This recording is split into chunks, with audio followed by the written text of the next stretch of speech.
There you go. Oh, so welcome to Burly Talk number 8. And basically, I'll just share my screen right away. This is the hair I slept with yesterday. Wet hair, you know. So there you go. So, first thing, just a quick review from last time. So we talked about creating a safe space around us that not only supports other people so that they can flourish, but also will help ourselves grow because other people will feel safe to give us simply like feedback. And feedback is the best thing you can get. Always, the safer people feel to tell you things because they know they will not hurt you. They know that you will not, I don't know, get mad at them because of that. The better everything will be around you and for yourself.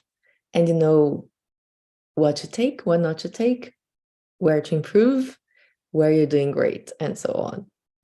So my first thing for you is a review. So what is the one thing, the one habit or a few habits that you started to make? I'm not sure it's make a habit, maybe, to make people feel safe around you.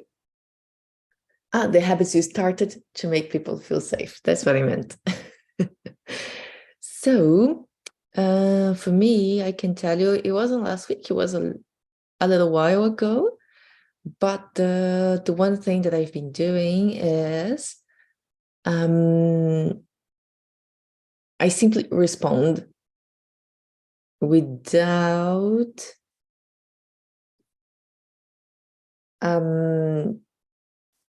what is it called? Kind of getting defensive. So one thing that I used to do, because again, think of something that you know the rules to. So for example, yourself, right? You don't like to reply to messages, I don't know, after 11 p.m. Of course, that's great, like it's your time to rest and so on. But imagine that nobody else knows that, only you, right? Probably, chances are, maybe your close friend or your partner or something. And then someone does that. So someone messages you like after that time. And then that's a very silly example, but maybe it's an example more people can relate than the one I have in my head. And I would go and think, okay, look, I'm replying to you, but actually I never reply to messages after 11, but here's your answer. And I don't know, it felt almost passive aggressive. So basically what I do now is either I just follow it. So I'm like, okay, if I don't reply to messages after 11, I just don't. I turn my notifications off, on my phone. So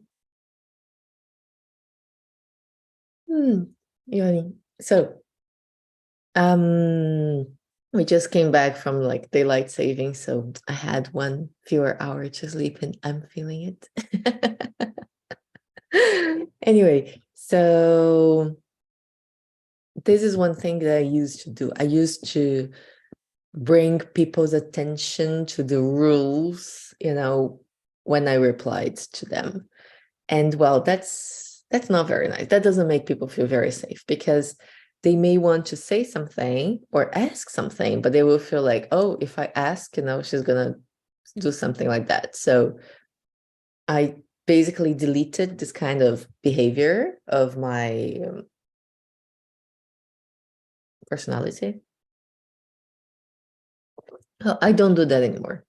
I will either just follow a rule and then stick to it. If people ask, then maybe I'll say it. Or I will just answer it. Because after all, that's okay. It's not such a big deal, So this is one thing that I stopped doing, like pointing people's like, oh, you should have known that before, like answering them. So then, if you can share, like what is the one thing that you decided to do or the few things that you decided to start doing? And I want to move on straight away to today's topic. And I went for Overwhelm, mostly because it feels like all of us are going through that this time. I don't know what it is, but not only like friends, I've had like students, coworkers, a lot of people having like overwhelm issues right now. And I'd like to, I don't know, just give you a way in which I attack that can maybe help you. So first, no, you're not alone. Literally, I just got an email from someone saying that to me. I got a message from someone else saying that to me literally just now. Yesterday, I had a friend telling me that. So it's like, and they were not the first ones. And I feel like I have a lot to do too. So it's happening. And first thing I want you all to know is it's not forever. Whatever it is, it passes, and there is a way in which we can deal with that. Remember, first, you're not alone. So if you need people to talk, if you need to rent, I'm sure you have a friend you can call or just send a message to. As I told you, I have my partner in the morning, like my I call her my morning routine partner. So every morning I record to her talking about my day, and not only that, we really just talk about anything we want. So if I'm feeling overwhelmed or if she is feeling overwhelmed, just getting off your chest, that actually helps. And first thing I want to say that there is actually two types of overwhelm. And the one that there are some exceptions, but mostly the one that I see people going through right now is the good one, which is a good thing, but might be hard to deal with, So there is the bad one, for example. The bad one is when something is happening that's out of your control and it's bad. So I don't know, maybe it's a health issue. Maybe it's I don't know, a financial issue. Maybe it's a family issue. Then it's bad. Maybe you have to take over a few tasks and responsibilities that you were not ready to. And that's a bad kind of overwhelm. However, there is the good one, which many of us are actually going through, which is you have a lot of opportunities and chances and a lot of things coming up that you love.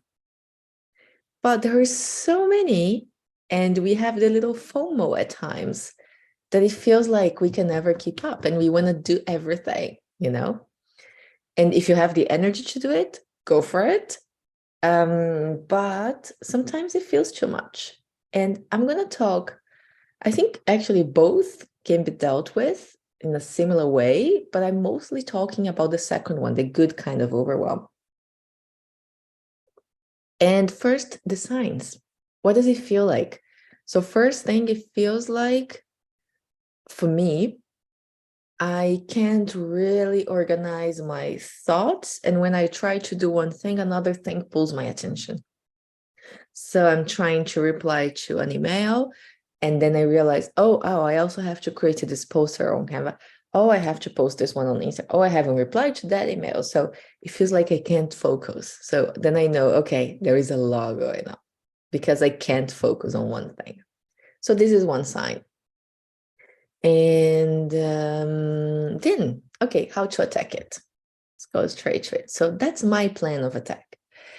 And I believe you can use that for both, because the first thing that I want to tell you is actually the last bullet point you see here, which is trust. Sometimes we have to prioritize one thing over the other, and that's totally okay. Because one of the things that happens is that we are afraid that every single thing that shows up in our lives, is a one in a lifetime kind of chance. And that's not true. You will probably have some things might be, but you'll be able to recognize them. Some other things can wait.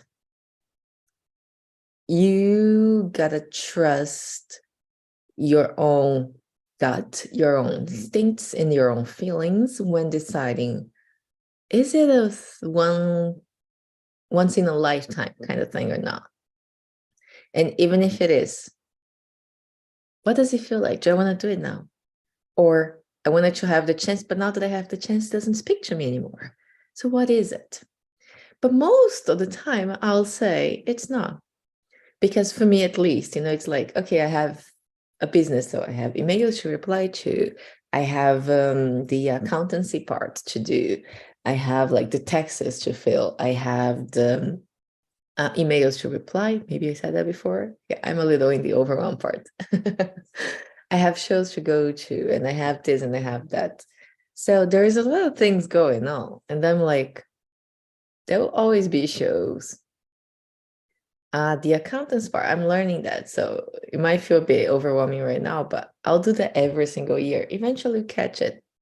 Eventually I'll learn and it will be easy. I can also delegate if I need to. So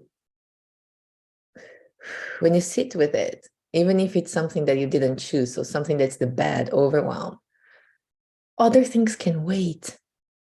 It won't be the end of the world for other things. So if your house is not spotless clean, that's okay. That can wait.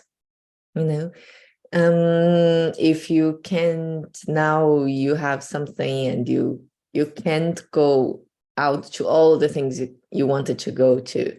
That's also okay. You cannot meet your friends as often as you used to because you need some time to relax. That's also okay. Your friends will be there.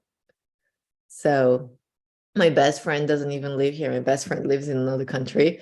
And I don't think we have seen each other since Corona started. I'm seeing her next week. I'm so excited. And it didn't change a thing in our friendship, so it feels like, oh, if I don't touch base, every week, they will forget about me. That's not true. Okay, that's not true. People also have their own stuff going on. And if something requires that much energy out of you to stay strong, maybe you should reconsider. Think about that. If it feels draining, it should go. So actually, I'm going over to this bullet points list, like from bottom up, because I'm talking about trust first, and I just kind of started talking about the Marie Kondo. So basically, let's go to the top. My plan of attack is make a list. Brain dump is amazing, it will help you. So all of this that I just told you, I would do that right now after I finish this call. That email I have to reply, those flyers I have to send, that teacher I have to contact, all of those things. First, I'll just write it down. Reply, Mary. Print X flyers. Arrange Tana on Instagram. I'll just make a list. And that will feel so good. So that's the first thing. Add routine tasks also. So I have like every Tuesday, I have this lesson. Add that. Every Monday, I do this. Add that to the list. Then separate them. So one thing is like your routine tasks and things that you already agreed to doing. So maybe it's a course, and the course is like, I don't know. So for example, I just got into this thing. It goes until June. So like, okay, I have this going on until June. On Mondays, which was a day in which I was free, and now I got something to do. I'm reconsidering because like having Monday free might actually help me so much. Cool. So then I have this, and then you have the task. So there is a difference between something that's a fixed routine or an appointment and something that is a task. So make this, separate them. You can brain dump one list and then separate them. If you're into it, you can color code. Then 2-minute tasks. These 2-minute tasks, I would say, do them right away. maybe, one of the things is like, oh, go to my basement and bring my spring shoes. Like, it will not take 2 minutes, it might be a little longer, but, it will be done. It will be out of my head. So if something takes 2 minutes to do, I will say like 5 minutes, do it. And then use one thing that I call the 10 minutes rule. If there is something you're dragging doing, do it for only 10 minutes. Put a timer. And then once you've done that for 10 minutes, consider it done. If it's something that might take longer than that, like cleaning the house or filing, documents. But then if it feels like you are in the flow, continue doing that until it's done. So this is another thing. 10-minute rule is amazing. It works for me beautifully. Then next is Marie Kondo your calendar. And what I mean with calendar is like the routine things. So again, for my example, I got into this class on Monday evenings. And Monday is a day in which I don't teach for now because I have another teacher. And I was like, well, I have Mondays free, and so let's add something. And it turned out it was a bad idea. Even though I like it's something else that I have on my already full calendar. So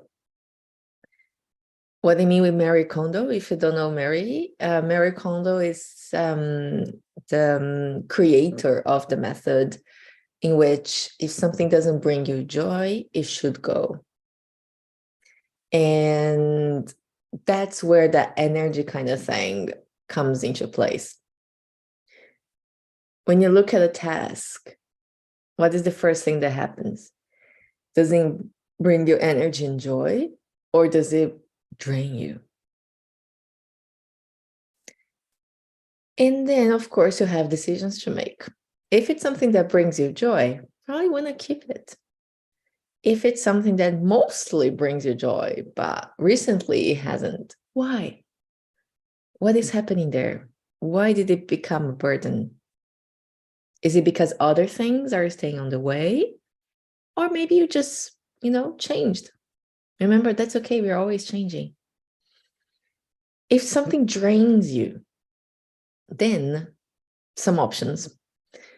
If you can delegate. You can ask someone else to do that.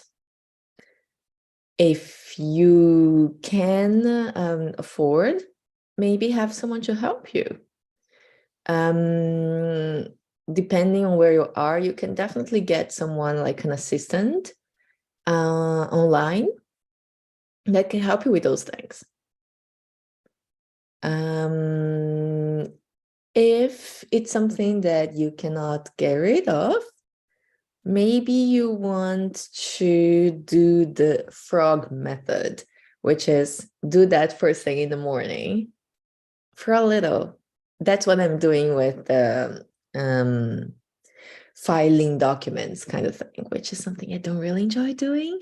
So this is on my planner every day, first thing in the morning. It's not really the first thing that I do, but it's kind of, I do that before lunchtime. I do the 10-minute rule. Okay, so for 10 minutes, I'll just file some documents. And then I do it. Okay, done. Tomorrow I come back and do it. So it's done because it's something that I cannot get away with. I have to do it anyway. And if it's a big task and you really don't have to do it, maybe you're forcing yourself because you think it's important, reconsider. And maybe it's something that can wait. So maybe you're learning like let's say a musical skill. Maybe you're learning how to play the guitar or whatever. And even though you want to do it, your calendar is full. You already have so much going on. Do you have to do that now? How about you free up space and then in the future you can do it? Maybe starting in July or something, next term, when you revisit this, maybe when the overwhelm goes away, maybe you can just, okay, I want to do that. And that doesn't mean I won't, but I won't do that right now. Writing a book. I had a lot of people saying that about writing books. I want to write a book, but it's not the right time. Yeah, maybe it's not. And social events. So that was something that helped me a lot. As you probably know, I'm a big introvert. And I'm in the performing arts industry. So actually, my life is full of events. And I love them. But I love my time alone too. So what I did is I really reduced that. That was really, really good for me. So I go to events I'm invited to, or the events that are already part of my job. I have the biggest blast ever, but I don't add to it. I don't go to events in which I was like, yeah, no, I wasn't invited to that. And I'll just add to my overwhelm because it will be another time that I have to show up. I cut all of this. And at first I thought, no, I have to show up to every event because people will forget about me. And that's not true. That's why I'm telling you, that's not true. You don't have to go out with your friends every time they go out together. You don't have to show up at a work event every time they do a work event, whatever you do. So the world won't fall apart when you start saying no and staying in your power. Because actually, your energy will get better because you will feel more rested. And having better energy will always attract the right people to you. So trust it. Great. This was a bit longer than I expected, as always. Maybe I should do just longer, And my journaling for you today is, let's get down to it. So it's not really journaling, maybe, but what I want you to do, if this speaks to you, do the list. Do the list and go through your list and do this. That's my homework for you. So thank you very much, and have a beautiful Sunday.